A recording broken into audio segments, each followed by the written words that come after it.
ঈদের রাতে কী শপিং করলো সেটা তো দেখালাম কিচেনের জন্য। এটা কিন্তু সন্ধে রাত বা মধ্যরাত নয়, এটা কিন্তু গভীর রাত। তো সেহরি খেয়ে আর না ঘুমানোর যে একটা অভ্যাস প্র্যাকটিস ছিল সেটাই রয়ে গেছে। মনে হচ্ছে যেন রোজা। ঈদ যে আমার কাছে মনেই হচ্ছে না, শুধু আমার বাচ্চা মনে করিয়ে দিচ্ছে একটু পরপর মেহেদি দেওয়ার কথা বলে। তো প্রায় রাত্র আমার এই কাজগুলো করতে করতে প্রিপারেশনগুলো সেমাইগুলো রান্না করতে কয়েক পদের অনেক রাত হয়ে গেছে একদম। তারপরে ফজরের নামাজ পড়ে তারপরে গিয়ে আমি একটু চোখ বুজেছি, তো একটু পরে তো হুজুর আবার বলছে ঈদ মোবারক, ঈদ মোবারক, নামাজ পড়তে আসেন। তো এটা হচ্ছে সম্ভবত রাত্র 2টা বা 2:30 এই টাইপের। এই সময়টা আমি ছেলে ঘুমাচ্ছে, ছেলের বাবা একটু উঠে আমাকে দেখছে, একটু হাঁটছে। আমি সেমাইটা সব প্রতিবার এরকম করে রাখি।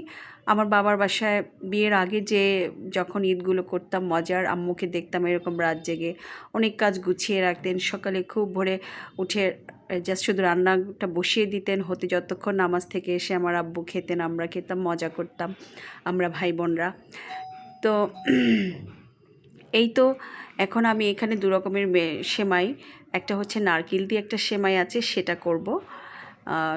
এইটা আমার আম্মুর কাছ থেকে শিখেছি, আমি কোথাও করতে দেখিনি, হয়তো অনেকে করেন বা আমি দেখিনি আর কি। তো এটা হচ্ছে কি, প্রথমে আপনি চিনির শিরা করে নেবেন, ওটার মধ্যে সব রকম গরম মশলা দিয়ে নেবেন। তারপরে হচ্ছে তেজপাতা, দারচিনি, এলাচ, লং সব কিছু চিনি দিয়ে এটা জাল দিয়ে শিরা করে নেবেন। এখানে আপনি কয়েক রকমের সেমাই ইউজ করতে পারেন। প্রথমে আপনি নারকেলের স্তর, সেমাইয়ের স্তর, আবার নারকেল, আবার সেমাই, এরকম করে করে আপনি লেয়ার তৈরি করবেন। করার পরে আমি এখানে লাচ্ছা সেমাই, ভাজা সেমাই সবটাই দুটাই দিয়েছি। তো আর ওই পাশে তো আমি হচ্ছে বেরেস্তা করছি। সকালবেলায় প্রিপারেশনের জন্য অল টাইপ অফ খাবারের জন্য আমি বেশ করে 3 ধাপে পেঁয়াজ বেরেস্তা করে রেখেছি। আমার পেঁয়াজ বেরেস্তা করাটা দেখে আমি নিজেই ভেবেছি আমি মনে হয় বিয়েবাড়ির কোনো মানে অঢেডলের অনেক খাবার রান্না করব। যাই হোক, এখানে আমি একটার পর একটা লেয়ার দিয়ে 2 রকমের সেমাই দিয়ে সুন্দর করে নারকেল, তারপরে লেয়ার তৈরি করে নিয়েছি। এই বাটিটা আমার একদম সংসার যখন শুরু করি তখনকার আমার এই বাটিটা তখন খুব চলছিল। অনেকের ঘরে হয়তো এরকম বাটিটা আছে, এটা খুবই কাজে লাগে আমার। তো অনেক কিছু হারিয়ে যেতে যেতে যেতে যেতে সম্ভবত আমি এই 1টা 2টা ধরে রাখতে পেরেছি। তো সেটা এখন কাজ করছি। প্রথম সংসারের জীবনের জিনিসগুলো, শুরুর দিকের জিনিসগুলোর প্রতি অনেক মায়া। তো সুন্দর করে লেয়ার টেয়ার করা, তারপরে এটার মধ্যে এটা একটা প্রসিদ্ধ খাবার আমার মার বাড়ির দিকে। আমার আম্মুর হাতের চিনি অনেক মজা লাগে, তখন তো বুঝতাম না, খেতাম। এখন তো মেপে মেপে খেতে হয়। এখন হয়তো খুব বেশি চিনি দিলে বেশি একদম ক্যালোরি হয়ে যায়, হয়তো একটু কম দেই, স্বাদে কম হবে এইরকম।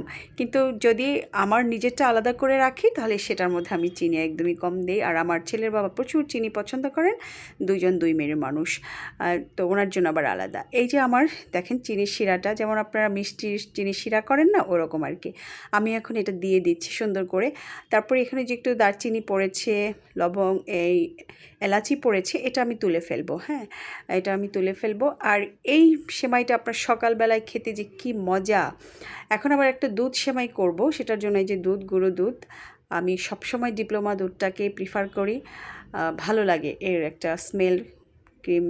ক্রিমের যে স্মেলটা আমার খুবই ভালো লাগে। আমি অনেক সময় কি ছোটোবেলার অভ্যাস তো আর যায় না, মুখে পুরে দিয়ে ফেলি। আর এখানে রাতের বেলায় যে মুরগির প্রিপারেশনগুলো, এগুলো কেটে ধুয়ে একদম লবণ দিয়ে ভালো করে ধুয়ে আমি রাতেই রেখে দিব। আর যেটা গরুর মাংস যেটা এনেছেন সেটাকে আমি কেটে ধুয়ে একটু ম্যারিনেট করে রাখবো, সকালবেলা যেন একদম সকালবেলা উঠে বসিয়ে দিব, নামাজ পড়ে এসে যেন খেতে পারে। এই যে আমার দুধ সেমাইটা হয়ে গেল, এখানে আমি পেস্তা বাদাম এবং কিশমিশ সহ যাবতীয় বাদামের মিশ্রণটা দিয়ে দিচ্ছি একসাথে। আমি ব্লেন্ডারে এটা হামানদিস্তায় করেছি, এটা ব্লেন্ডারে করে নিই, খুব বেশি গুঁড়ো হয়ে যায়, আমি গুঁড়ো করে নিয়েছি। এই কিশমিশগুলো আমি এবার একটু ছুঁড়ে ছুঁড়ে ফেলছি। হ্যাঁ, আপনারা কিছু মনে করবেন না, সেমাইটার অসম্মানও হয়নি। সুন্দর করে সেমাইটা দিয়েছি, বসিয়ে রাখবো। এটা এত টেস্টি হয়, এত টেস্টি হয়।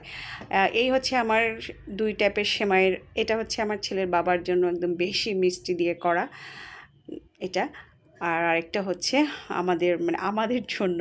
আমরা যারা আমরা যারা একটু কম মিষ্টি খাই, এটা হচ্ছে আমাদের জন্য।